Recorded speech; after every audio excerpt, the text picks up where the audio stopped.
Hey folks, it's your favorite sisters here with the Confessions of a Reluctant Caregiver podcast. This episode is part of our special series, Caregiving Youth, Hidden in Plain Sight. We're partnering with My Care Friends to feature organizations who offer services and support to millions of our youngest caregivers worldwide. Now, let's listen in as we learn more about these amazing organizations. I'm Natalie Handy, and we are here today with our special series, Caregiving Youth, Hidden in Plain Sight. And I have a special co-host today, the amazing Todd Keats. He is with My Care Friends, and he is our partner offering this series. He has given JJ a break from this sister. I think she wins. But Todd, we are so happy to have you partner with us on this special series. I love partnering with you and JJ, and I just want to know. Yesterday I was the favorite, but now JJ's the favorite again.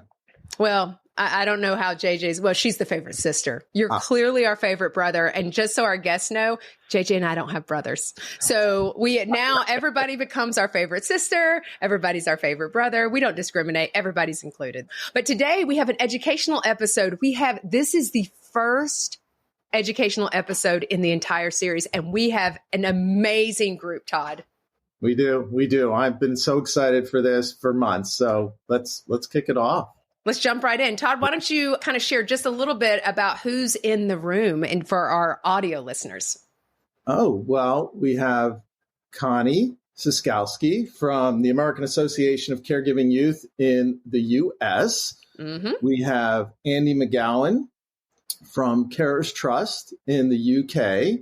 And we have Maddie. Oh my gosh, Maddie, I'm going to mispronounce your last name. Maddie, would you say your last name for me? It's Buckner. Buckner. Okay. And we have Maddie Buckner from Little Dreamers in Australia. And we have Chelsea with the hospice, is it of Toronto? In Toronto. And so let us get started. And the way this is going to work for our listeners and our viewers, we've got 6 questions. We are going to round robin to everyone. And so everybody from their respective country is going to give you line of sight. And so we're going to start off with the first question, which is, and we're throwing it straight to Connie with the American Association for Caregiving Youth.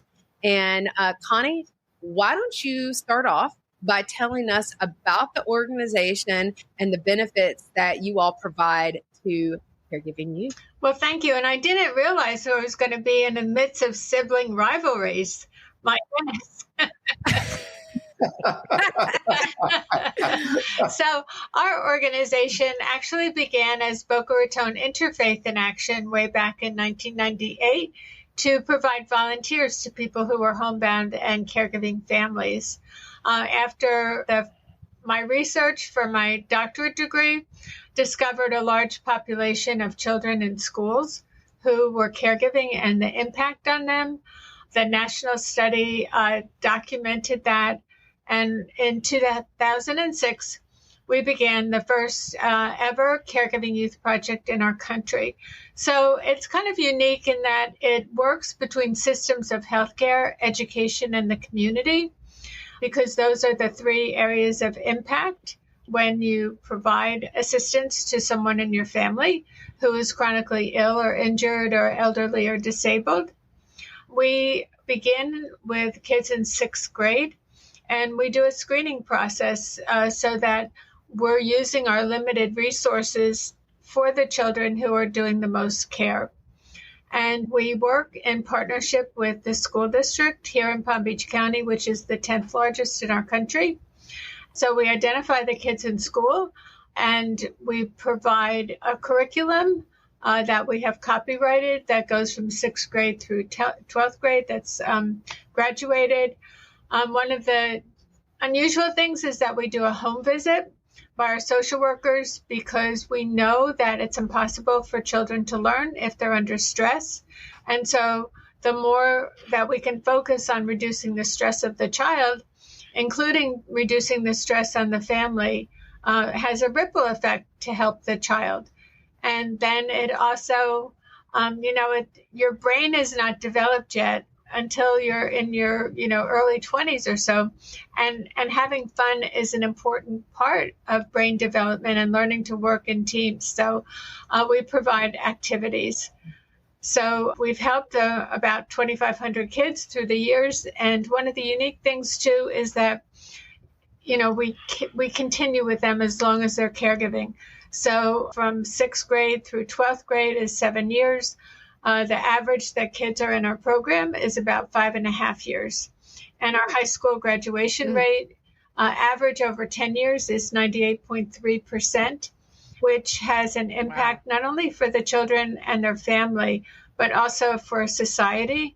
Because when you become educated, you can earn more taxable dollars and you don't become system dependent ultimately. Wow, that's fantastic. Andy, let's go to the UK.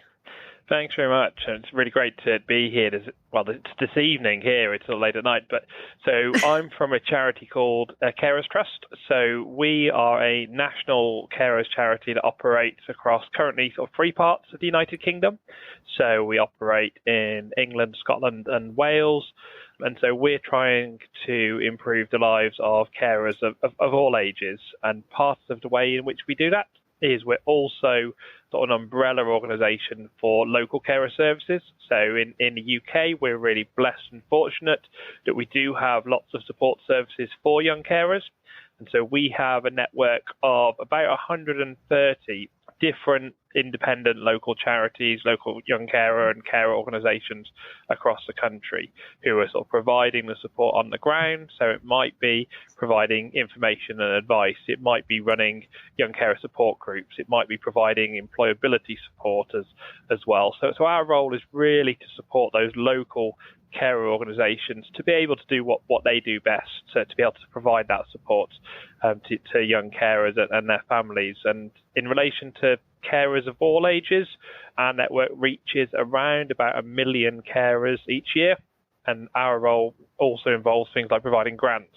So each year we give out grants to our local carer services to give out to young adult carers, to adult carers. So that could be things that, for example, like a bed, a replacement dishwasher, a bike so they can get to college as well. So really tangible things that make a massive difference.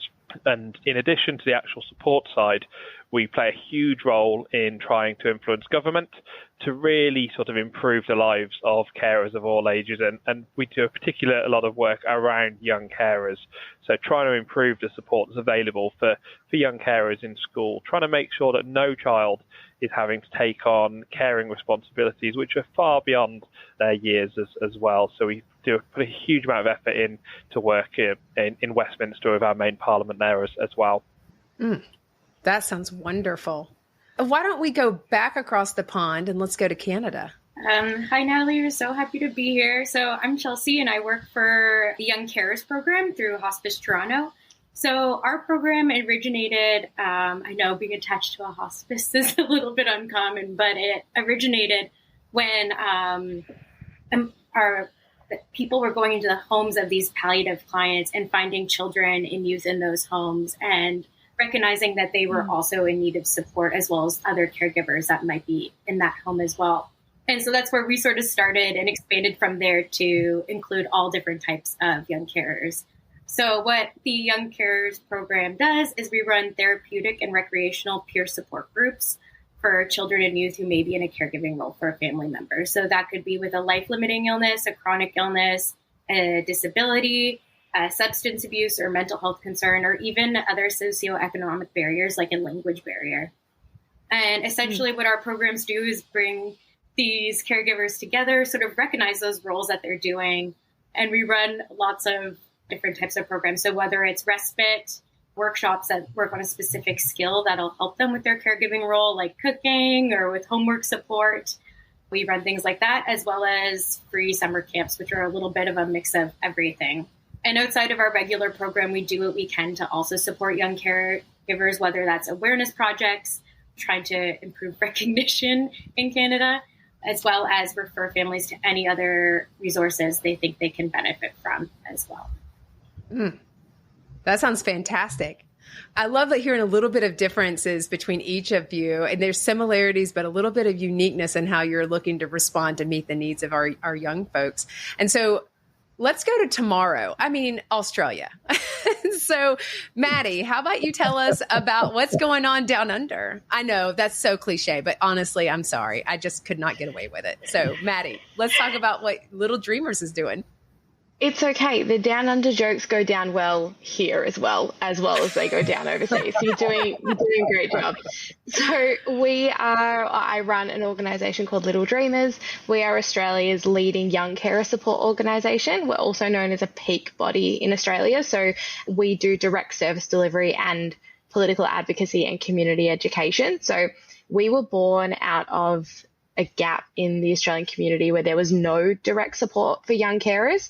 I need to remember to call them young caregivers, because you guys in the US call them young caregivers, but we in Australia call them young carers. And Little Dreamers works with young people as young as 4 years old right through to 25, so across the entire caring spectrum.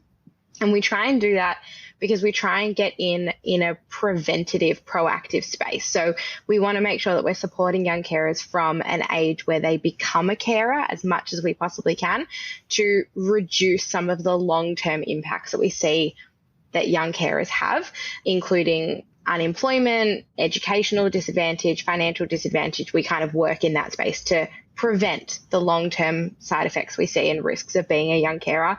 And 65% of our team who lead our organisation have lived experience. So we're really driven by that lived experience of being a young carer to create and run our programs. We run programs that range from short-term one-off opportunities like dream experiences, very similar to Make-A-Wish, where we get young carers out of the house and give them the opportunity to go in a hot air balloon or stay at a hotel or run onto the ground with their favourite sports team, right through to long-term leadership programs, tutoring programs. We do overnight camps. We do education programs in schools. We have a young care advisory board. So we kind of try and improve the quality of life of young carers as a whole.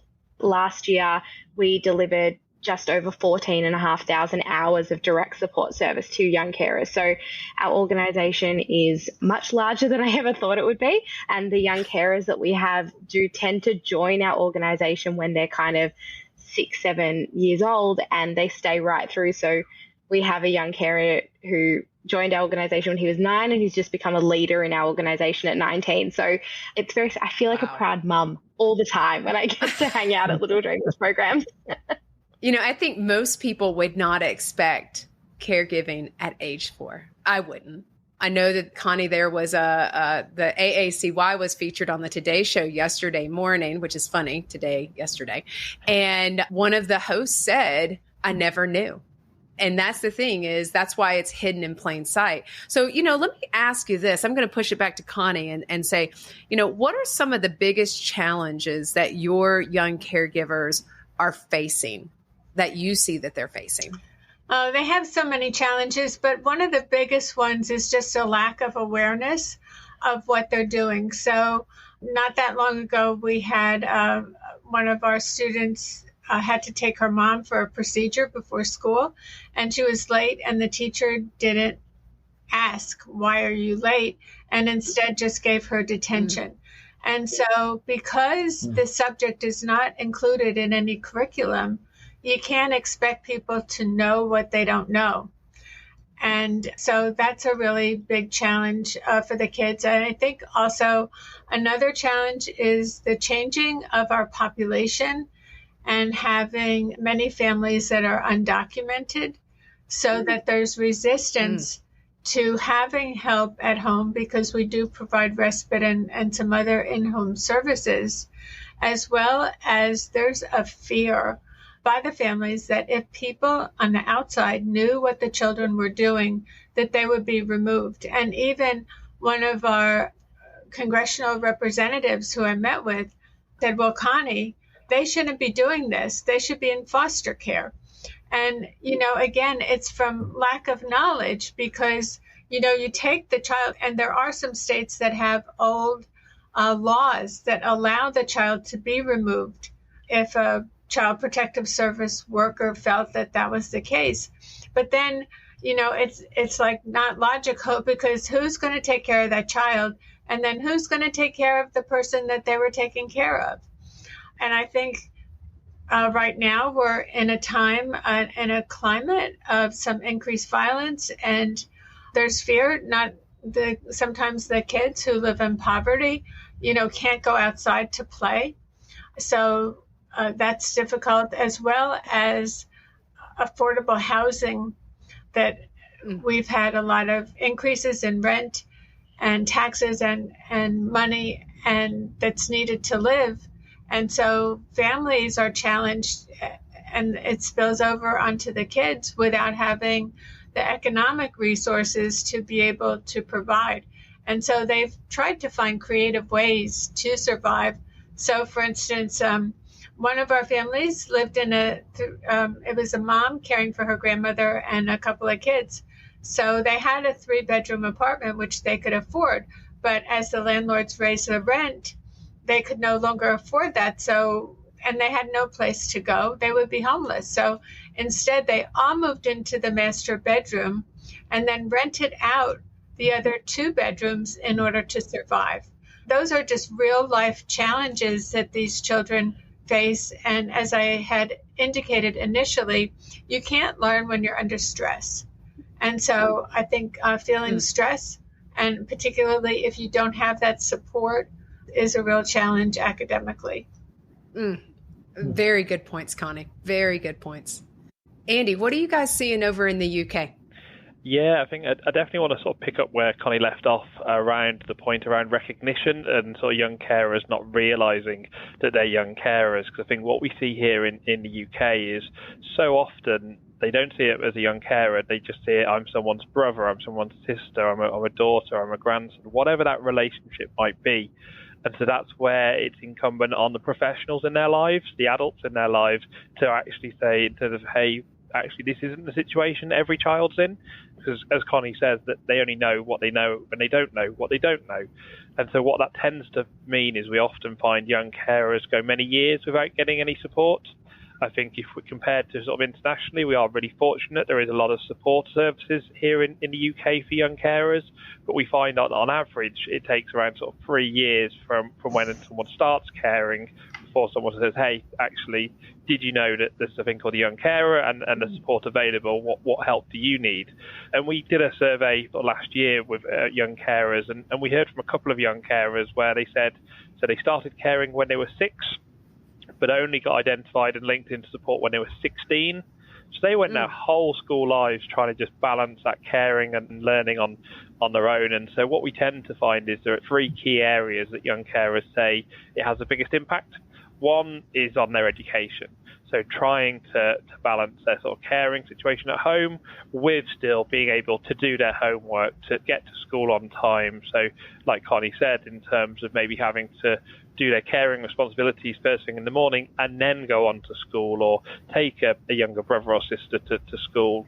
And then in terms of, we find when they struggle to balance the two, that has that impact on their mental health. So time and time again, we hear from young carers where they're feeling stressed, they're feeling anxious, they're worried when they're at school about the person they're caring for. Has mum remembered to take a medication? How did dad's appointment go? All of those sorts of things that their friends just haven't got to worry about. And then we also find that they just miss out on the opportunities that their friends sometimes take for granted. So something as simple, so we're just about to come up to our summer holidays here. Sorry, Maddie, it's summer here. And so whilst some of their friends might be going to the seaside in the summer holidays, or they might be going on holiday, or things like going to the cinema, for so many young carers, either they don't get that opportunity to, or they can find that plans get cancelled last minute. They might have had it all planned to go on a trip out as a family, but if that morning mum's not feeling great, or actually their autistic brother is just having a really difficult morning, those plans go out the window. And so I think those are some of the sort of key areas and sort of key challenges that we see, and we are sort of seeing that has a long-term impact. So in terms of their access to higher education, so to go and get a university degree, ability to get a job, and just make that transition to becoming adults. And I think that's what we're starting to see here in the UK, is that sort of data sort of really showing it's not just the impact here and now, but also the longer term, which is why we're doing so much to try and sort of get more recognition and support. That's insightful. Normalcy. That's what we, in the mental health field and foster kids, we're always trying to help our folks find normalcy. And that's what I hear is lacking. And I think that's probably universal. Chelsea, how about you share with us what's going on there? So compared to the UK, especially in Canada, we don't have near as many supports for young carers. And I think that's one of the biggest challenges. So kind of jumping off what Andy said, there was a Canadian researcher that coined the term the young carer penalty. And what that sort of refers to is the long-term impacts of being a caregiver, young caregiver, starting at those young ages of, even 5 or 6, and how it impacts their professional careers, their education, and their mental health on the long term. And, that's where sort of the programs like myself and Little Dreamers come in, where having these supports early on in life can sometimes help with that long-term penalty in terms of giving them the coping skills, reducing isolation, and recognizing all that work they're doing and just giving them that little bit of support to really give them that successful liftoff into adulthood, which we really need, because the penalty does impact the youth. Their young carers are less likely to pursue post-secondary education, get better paying jobs, and are more likely to develop things like anxiety and depression if they don't have that support early on in life. And especially in Canada, we have over 1.25 million young carers, and that's only starting at age 15 in those stats. And we maybe have saying we have 10 organizations that support young carers across Canada would be a stretch. We are definitely the only one in Toronto and the GTA right now providing support. So I'd say some of the biggest challenges that the youth face in Canada, outside of, the firsthand impacts of caregiving, is similar to what Andy was saying, was that recognition and awareness. And then once they get that recognition and awareness, the lack of community support to support them. So we really need more funding and more organizations to build young carers programs, so that once these people youth get recognized, they have somewhere to go to and be referred to and get that support they need to help with that liftoff. Wow. Lucky if you've got 10. That's a very big number in the sense of that's big, because you're missing so many people. Maddie, share what's going on down in Australia. The thing that I love when it comes to talking about young carers with people and experts like this around the world is that the experiences of young carers, irrespective of where you live, are so similar.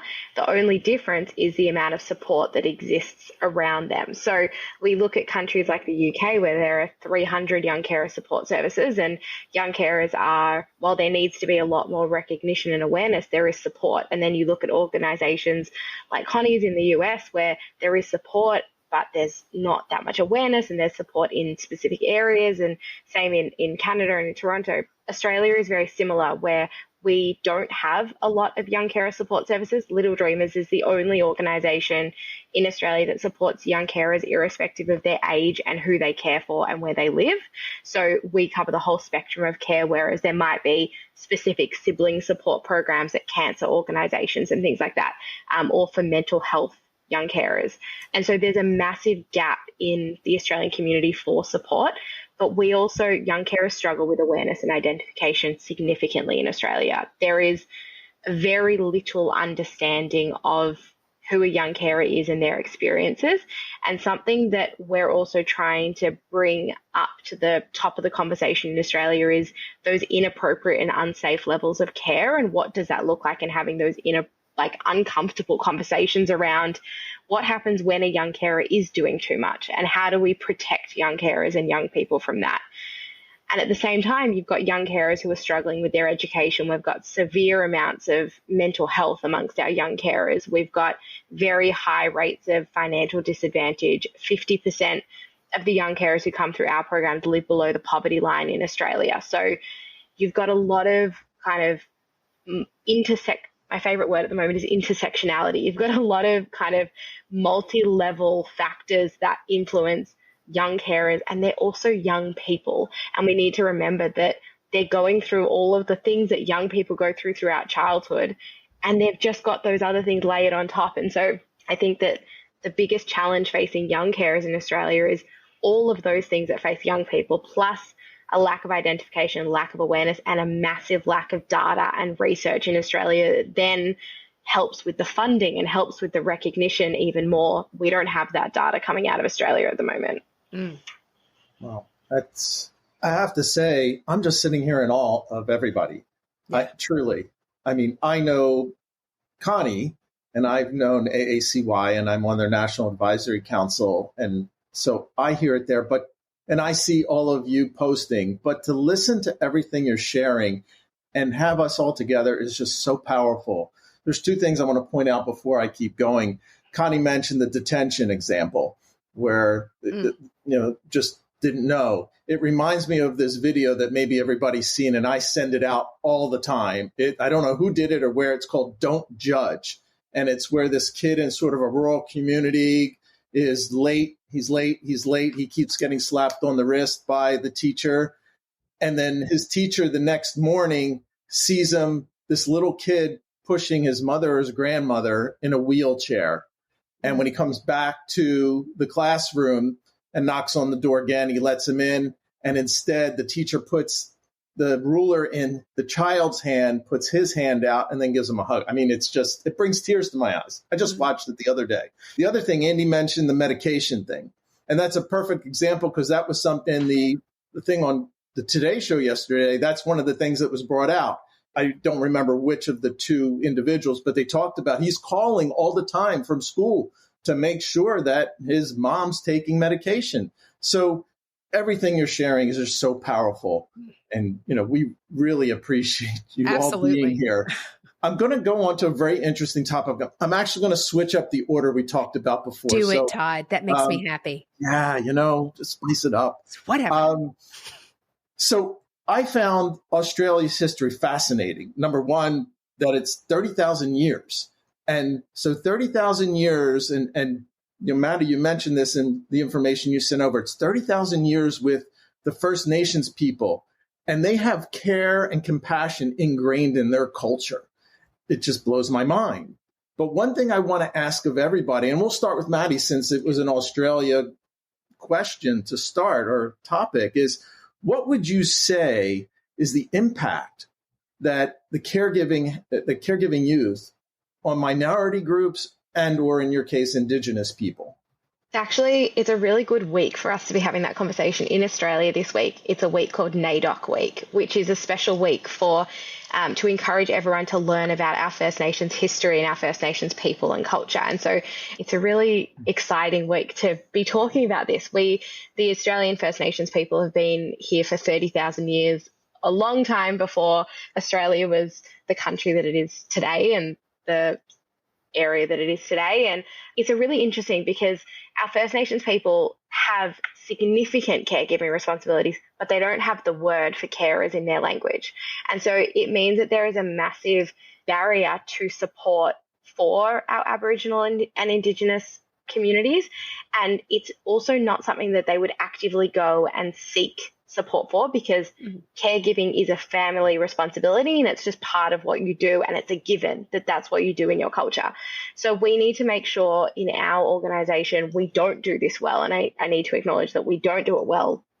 There are services that do, and make sure that there are First Nations led services for young carers in Australia. It's really important that they're led by people within the community, for people within the community to take into account those cultural barriers and make sure that they are culturally sensitive services. And it's something that we look at for all culturally and linguistically diverse communities. Australia is an incredibly diverse nation when it comes to multiculturalism. And so making sure that there are those nuances taken into consideration when planning and delivering services. And it's something that Little Dreamers is actively working on at the moment, is how do we bring in First Nations leaders and empower our First Nations young carers to become leaders within our organisation, to then make sure that other First Nations young carers feel included and feel like there is a place for them.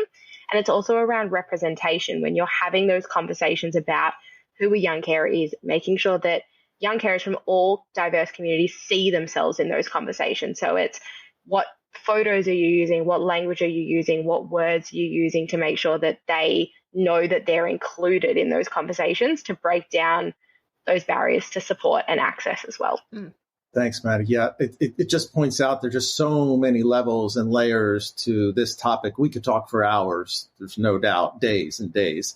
I'm going to go over to Andy with this question. So, Andy, similar question in terms of caregiving youth and support for those that are of minority groups. Yeah, it's something that we're really looking at in the UK at the moment, because I think what we're tending to find is that sort of young carers from sort of minority groups are often underrepresented in sort of young carer support services, and so we're trying to understand what is the reason, why are they not sort of being linked into support. And I think one of the sort of key starting points is that there are some, for example, some languages where the term carer just simply doesn't translate.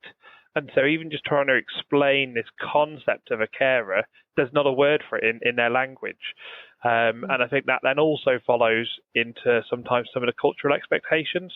So in terms of where it's communities where actually it's almost expected that the eldest child in the household will help take care of the grandparent, in terms of the grandparent will come in, move into back into the family home, and the parent or parents are out at work, and it's the eldest child, and that's what's expected, and that's what's done from that perspective. So how you try and sort of overcome some of those sort of barriers or challenges is really, really important. And then I think just really picking up what Maddie was saying is about how do you ensure that the support you provide is culturally appropriate and takes into account the needs, the beliefs of the different groups. So it could be in terms of something as simple as what day of the week in terms of you're providing your services. For some of our communities, actually in terms of providing support on a Sunday gives challenges, but for others it might be if it's on a Friday evening or a Friday night from that perspective. Or it could be in terms of if you've got a young carer's residential, actually is there a prayer room in terms that they can go and use? It's some of those simple things that can actually put in place sort of barriers without sort of realising. But I think it's then also in terms of a big focus that we're trying to do in the UK at the moment is how do we reduce the number of children providing large amounts of care? So across in the UK, we've got around about 15,000 children who sort of data shows are caring for over 50 hours each week. And I think one of the key challenges we're hearing from some communities is actually there's a real sort of reluctance, and again, it's just something that's not done in people from outside of the family, outside of the community, coming into the home, particularly to provide personal care, to provide sort of sensitive, intimate carers as well. So really trying to understand how do we make sure those young carers are able to get support? How do we break down some of those barriers to make sure that the sort of stigma or concerns around what their community will say about, oh, actually you've got someone coming in to provide care for the parent or care for the grandparent. So I think there's lots of work we're still needing to be done, and I think that's particularly the case in conditions such as mental illness and drug and alcohol addiction, where there's even greater levels of stigma than what we see in sort of the broader young carer population. Yeah, thanks for sharing all of that, Andy. I think that the phrase that I just took away at the end is there's lots of work to be done. And that's everywhere. That doesn't matter where. And the thing is, we could be talking a year from now, 3 years from now, 5 years from now. We're always going to say that, but we're going to be making progress during that time. So, Connie, what would you say, that same question about minority groups here in Florida and overall in the U.S.? Well, I think we're especially challenged with minority groups that are not citizens. And so one of the challenges with that is getting the same supports. So one great example is that we had one family whose roof was leaking and it was repaired, but it wasn't properly repaired.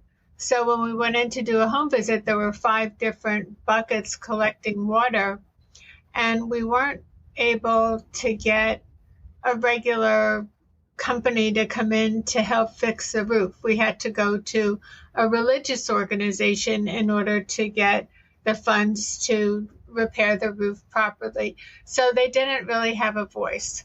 And I think what was already mentioned about the cultural aspects and the lack of wanting help in the home, maybe the lack of finances to provide extra help. And so the resources are really limited. We also see that, the children want to protect their parent. And so when the child is providing care, say maybe at the time when their parent is working, the parent doesn't realize what the child is really doing. And so I think even, Andy, in your census a few years ago, the number of young carers was really underreported because the adults who answered the census questions didn't realize all that the children were doing. And so I think that adds to the burden of the children because they stuff the emotions that they're going through. And, as a child, you have this sense of, what's going to happen to me? And we really saw that. And I don't know if it's post-COVID or perhaps it's somewhat related to video games and seeing death on the television or in other ways. But when we have an overnight camp, and after breakfast we give the kids note cards and ask what are they worried about, and the majority of them were either worried that their care receiver was going to die or about the illness that they were experiencing. But what is at the root of that all? Yes, they're worried about that aspect, but then the overriding worry is what's going to happen to me. Yeah. That's a real fear. That is a real fear. Absolutely.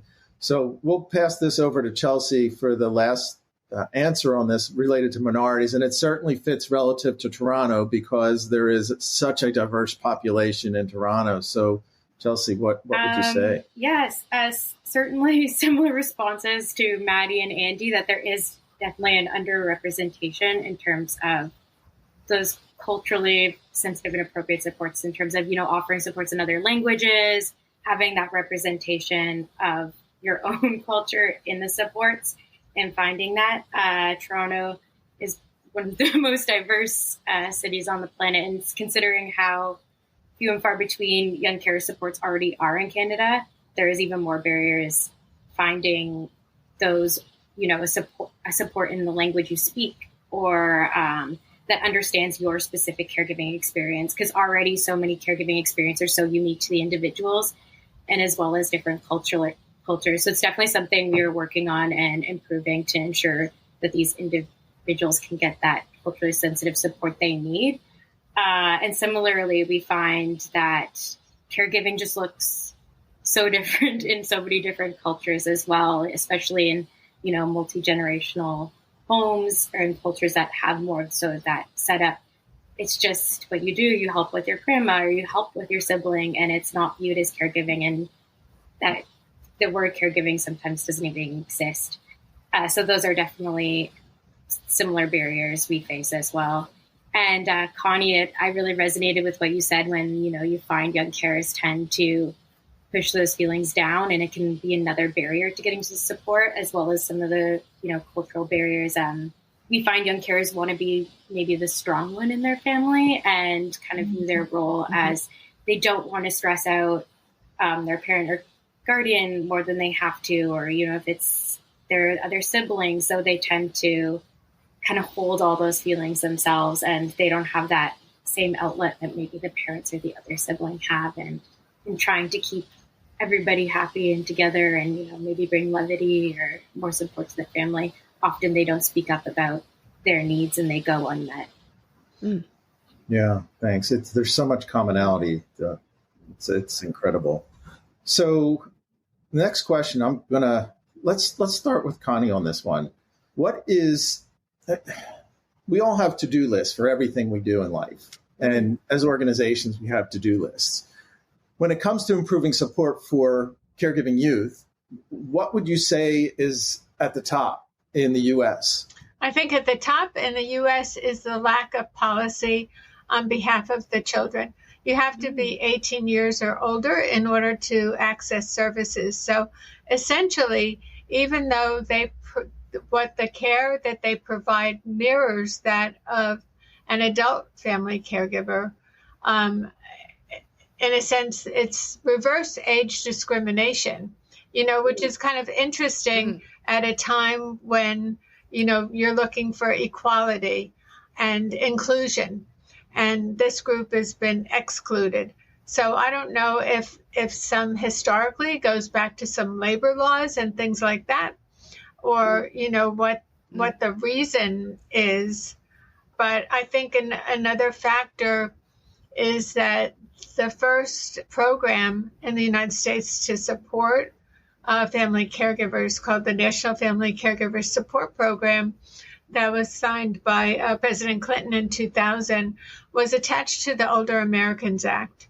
And because of that in the United States, that comes with the age discriminators. And so I think that, that's probably the genesis of a lot of that. And then, you always say follow the gold. And so in our country, money may come from the federal government, and then it's distributed to the states through the departments of elder affairs. And, when you have many more adult family caregivers who are struggling, and without the recognition of how many children there are, how do you fairly divide those resources, those dollars? Absolutely. I know Natalie was sitting there smiling because coming up, there's going to be a little bit of a lead in from that. Yeah. So, Maddie, how about in Australia? Tell us a little bit about what's at the top of the to-do list.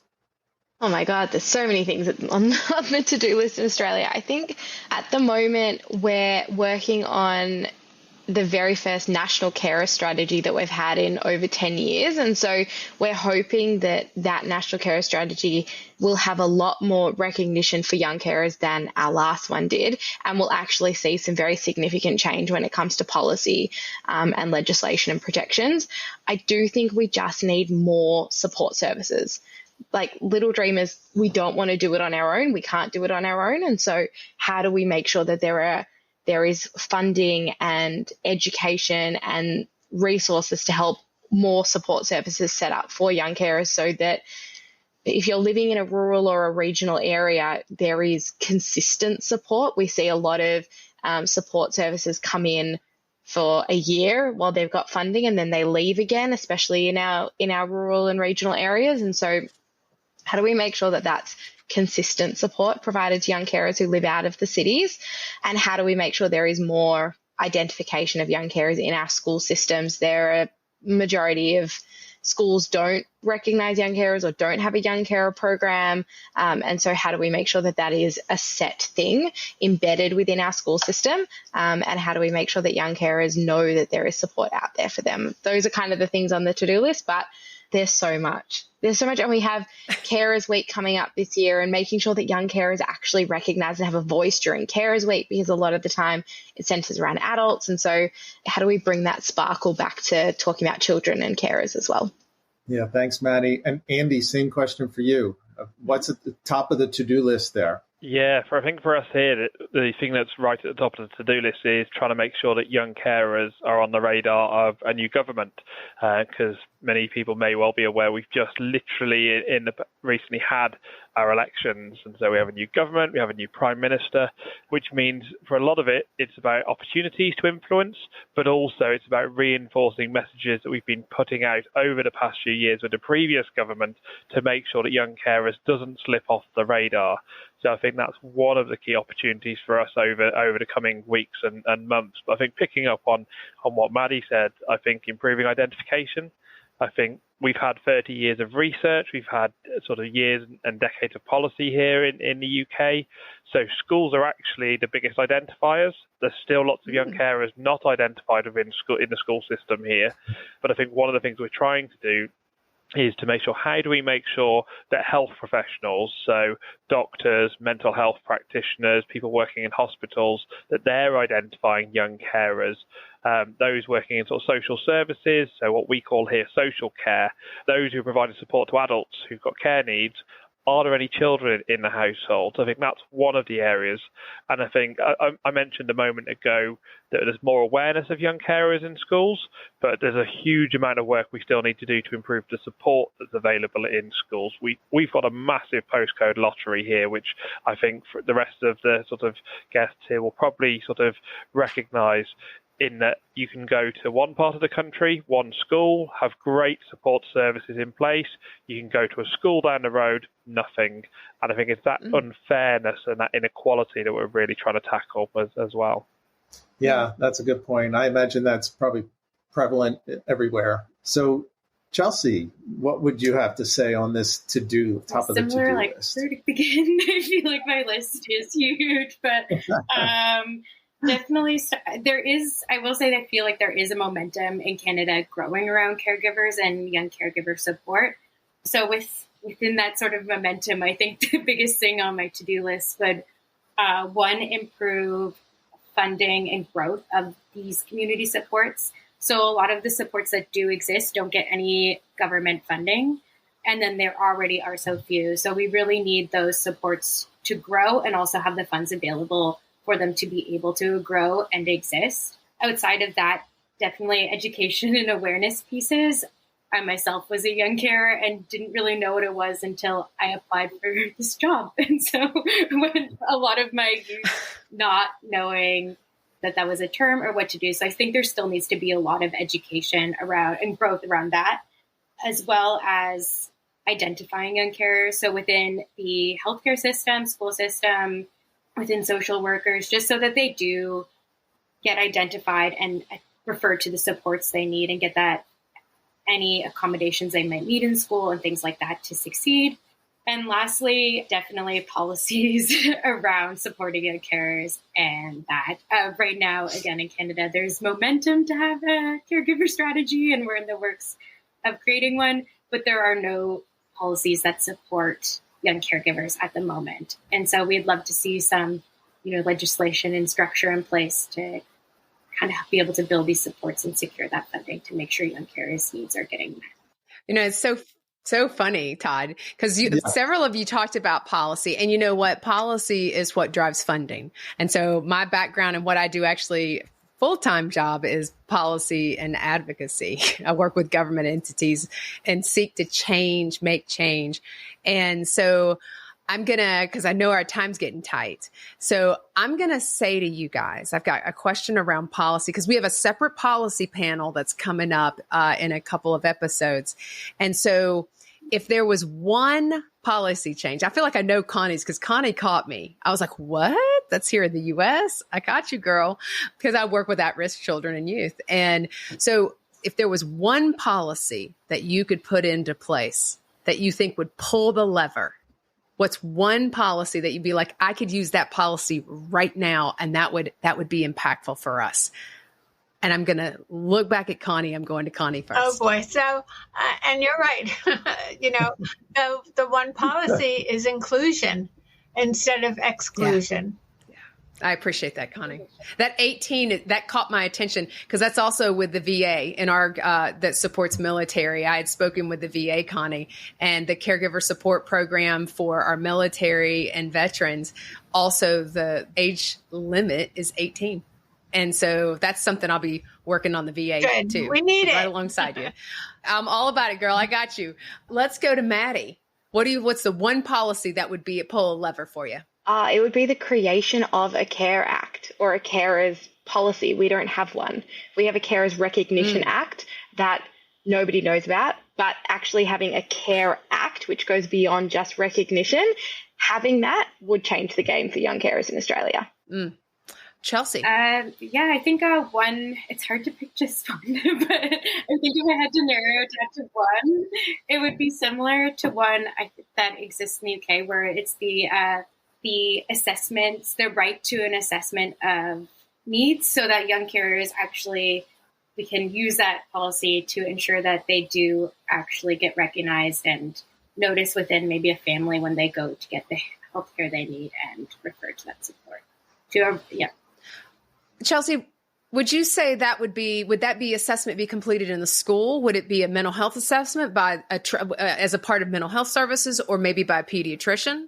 It could be within the healthcare system. So even if a parent came in and say had a cancer diagnosis, looking at the entire family and recognizing that beyond just maybe the person that has that care diagnosis, that everybody in the family would also have access to an assessment of their needs and support to be able to make sure they get also. Yeah, that's the money right there. The whole person, family. Treat the whole family. Andy, what you got? I think for me, the one thing that would really sort of help see all of the other things sort of come into line is work by national government to ensure that actually the rights and policies that we do have here in the UK are actually being reflected in practice.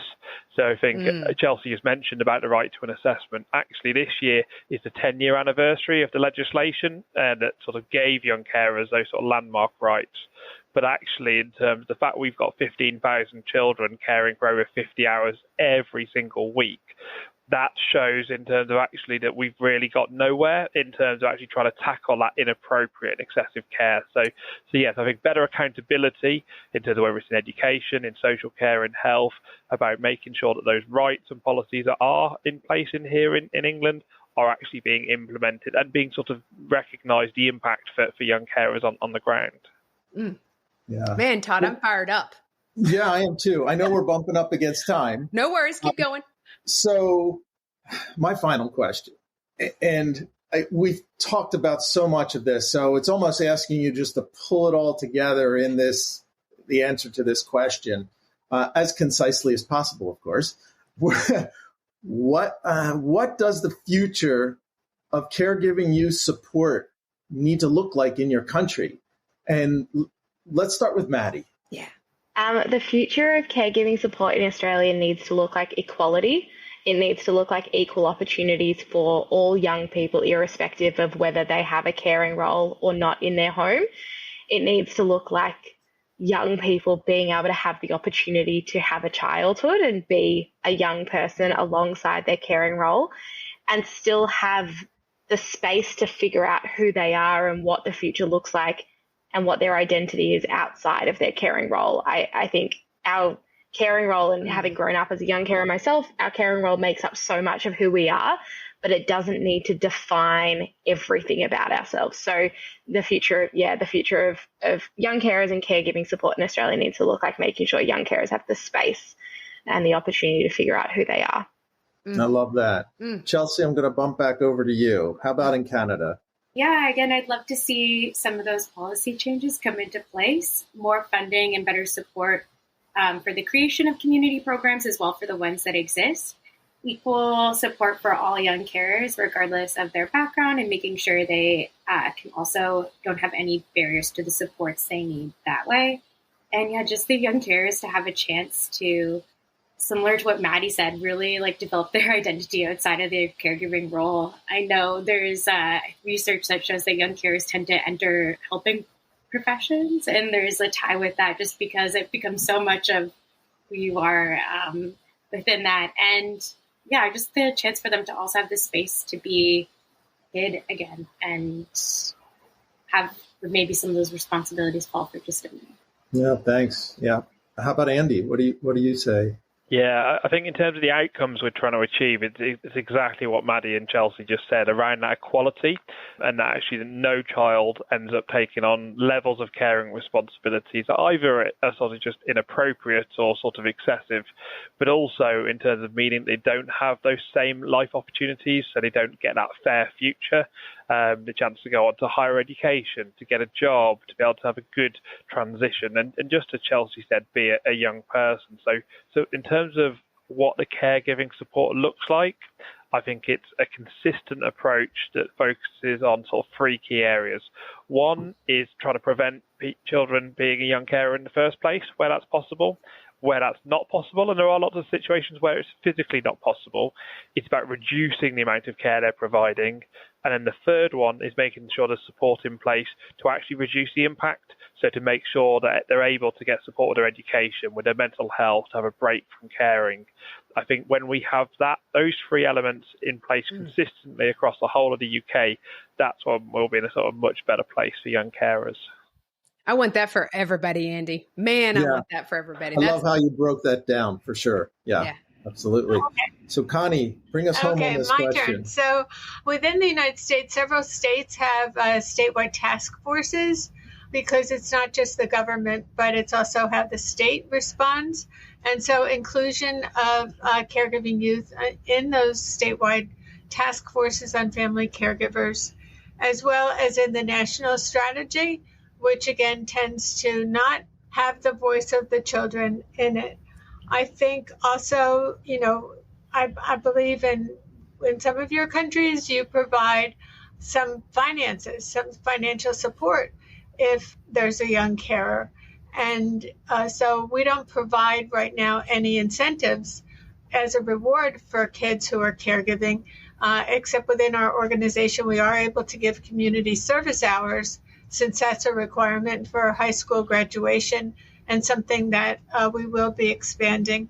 And then remembering that this support for the children is not just for today, but for tomorrow, and how many of them incur trauma. And if that trauma isn't resolved when they're young, that then it can raise its ugly head in the child's adult life. So the recognition and the return on investment is huge.